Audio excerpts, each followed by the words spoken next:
morning to everyone.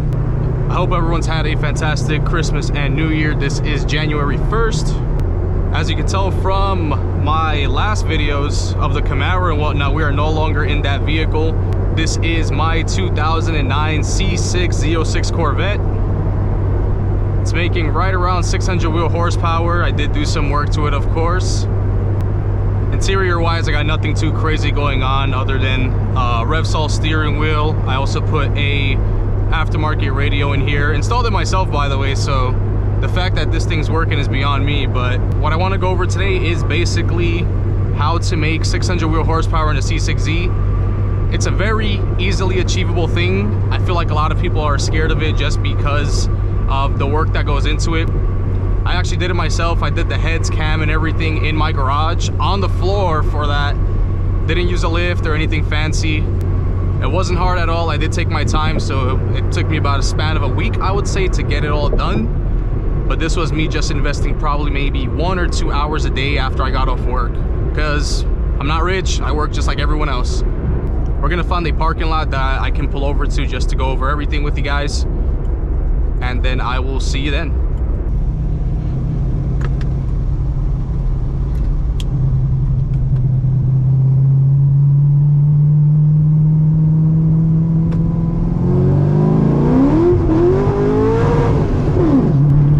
So this is my C6 Z06 Corvette 2009. It is a bit different from my supercharged 5th gen that I had on the channel. I didn't really post much content because I actually did turbocharge it afterwards. Had it for a little bit, ended up selling it. Got a yellow C6 Z06, sold that. Got an M3, kept that for a little bit, sold that. Got a 6th gen 1LE Camaro.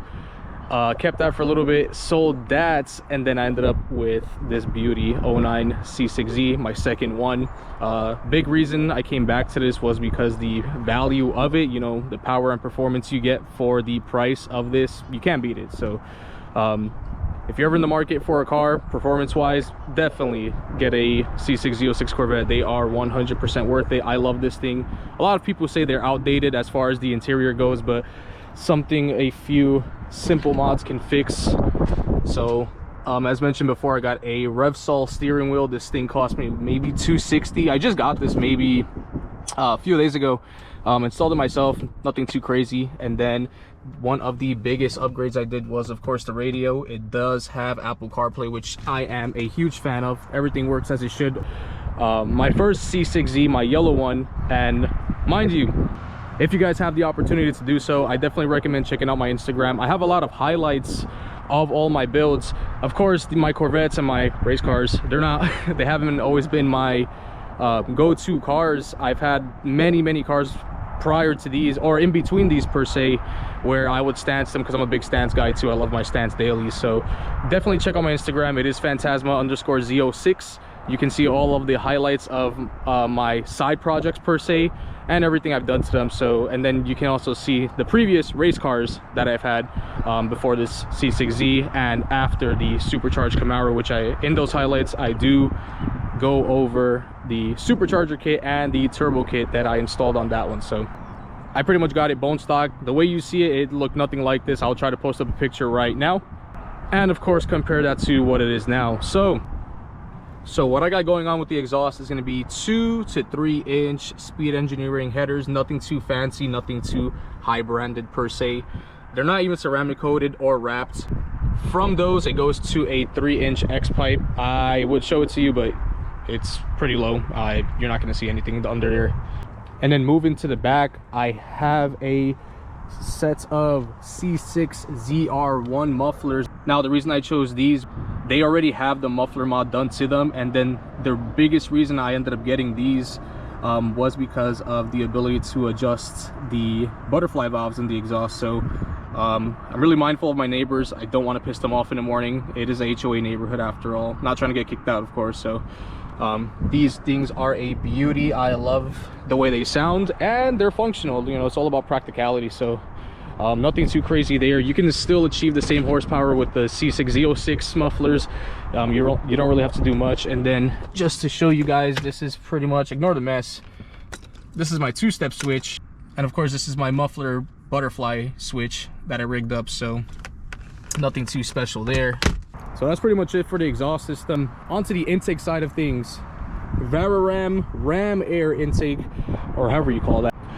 All right, so the next item on the intake side of things is going to be, of course, the MSD Atomic Air Force intake manifold. With that, I have it paired to a Nick Williams 103 throttle body. And then another big thing I did to the manifold was I sent it off to Tony Mamo to get ported, because I've heard a lot of good reviews about him. That's pretty much it for the intake side of things.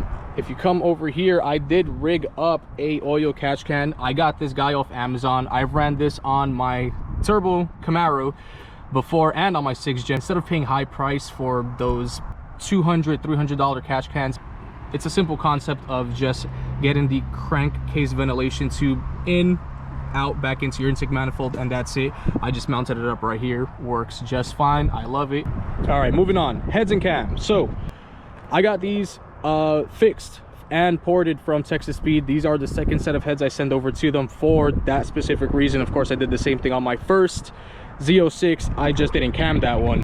I did upgrade the stock rocker arms to roller rockers just to prevent a valve dropping in the future. It's more of security for myself and just peace of mind that if it drops, at least I tried everything I could. With that, I did get some Summit Racing high clearance valve covers. As far as the camshaft, since I was already going to be taking it apart, I did not want to go to a lower stage and then regret it just to go back in and put a higher stage cam. So right off the bat, I went with the stage 4.2 camshaft from Texas Speed. I've used their camshafts in all of my previous builds as far as, you know, LSV8s go, so I have no complaints there. I ended up dropping the subframe as opposed to taking apart all of the power steering system, which to me was the easier method of doing it. And as before, if you go to my Instagram and look at the highlight of this car being built, it is in there of me dropping that subframe and everything. So definitely go check that out. And also feel free to reach out to me with any questions or concerns with how I did it.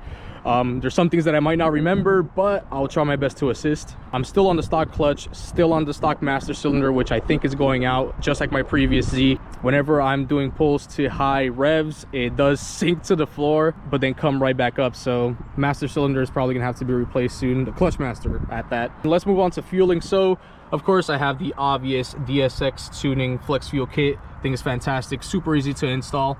And then along with that, I'm running some Deechworks. I believe they're 65-pound injectors. I could be wrong. I'll just put a little notation right here if I'm wrong. I'm running on full E85. That's pretty much it as far as the fueling system. If you see this little orange box over here, this is my Lingenfelter two-step box, or rev limiter, whatever you want to call it, launch controller. And then as far as the cooling system, the only upgrade I did to that was just putting a 160 thermostat in there. Works fantastic, especially during our hot Texas summer days, which I hope don't come back for a while, because right now it's January, so the temperature is fantastic.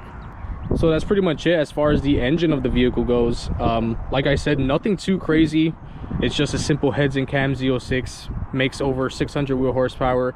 I did get it tuned by Lethal Performance, so shout out to my guys over there. They're fantastic. They've tuned all of my projects before and they do a fantastic job at doing so.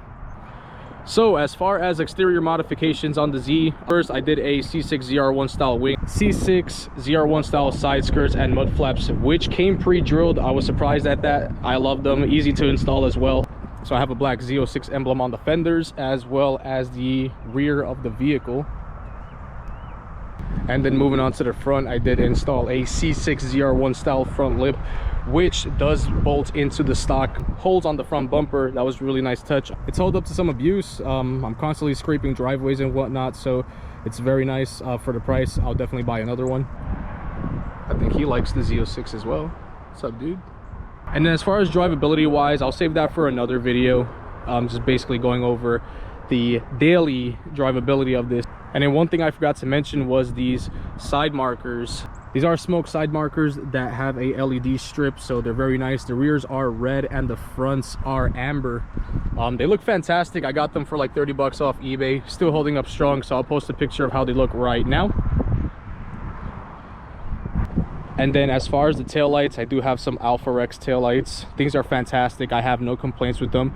They are sequential, so whenever, you know, the taillights are or the turn signals are activated, they do their little spiral. Very cool. I like those a lot. And then last but not least, I'm running some Forge Star C10 wheels. I go through wheels like crazy. On my page, for all you JDM guys, I did have some TEs on this thing. I missed the TEs a lot. They were just 18s and I did not like the way 18s looked on it. So I'm definitely going to get another set of TE37s in the future, and then those are going to be 19s. So once those pop up, you'll definitely see me posting a video of those. All right, so that's pretty much it as far as the build list on the C6 Z06. I might have forgotten a few things, but like I said, if you go to my Instagram, check out the highlights. I have a more better description of everything that was done to this thing. If you're considering building a C6Z, buying a C6Z, or thinking about it, just do it. These things are fantastic. They're a great value. You essentially get what you pay for with these vehicles, and of course they do put down some serious power. If you do have any questions or concerns, do not hesitate to reach out to me on Instagram. I'll be more than glad to assist as much as I can. I'm really big on everyone building their stuff, you know. I'm a big DIY guy. Like I said, I did all of this work by myself in my garage. It just took some patience, but I got it done, and the end result was fantastic. I couldn't be happier. So that is pretty much it as far as the build so far. I do have future plans for it, so I'm definitely going to try to be posting more often, just so you guys can follow me on that journey, you know, getting this thing to where I want it. So definitely not even close to done yet. And if you guys are thinking of building a C6Z on your own, purchasing one, anything of that nature, feel free to message me if you do have any questions or concerns. Once again, you can find me on Instagram at PhantasmaZ06. That's probably where you have the best chance of getting a response. I pretty much suck at responding, but I'm definitely going to try my best. Or even comment down on this video and I'll be more than glad to answer any questions. So that's pretty much it. Comment, like, subscribe. Let me know if you guys have any questions or anything you'd like to see in the future, and then I'll see you guys on the next one.